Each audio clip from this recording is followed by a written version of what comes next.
Na internetu se pojavio novi snimak incidenta sa prošlonedeljne promocije knjige bivše američke državne sekretarke Madeleine Albright u Pragu. Na snimku se jasno čuje kako viče: "Odvratni Srbi napolje."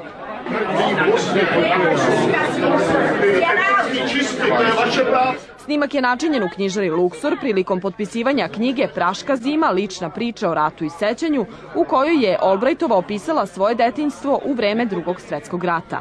Na potpisivanje su došli i članovi udruženja Prijatelji Srba sa Kosova, koji su tražili od Albrightove da potpiše i plakate na kojima je na češkom pisalo "Oteto Kosovo". Ispod slika vidi se kako se Albrightova ljubi sa Hašimom Tačijem, fotografije NATO bombardovanja i albanskih zločina na Kosovu. U protestu je učestvovao i režiser Vaclav Dvoržak, koji je prvi prišao Albrightovoj i pružio na potpis plakat svog filma "Oteto Kosovo", prikazanog na češkoj televiziji.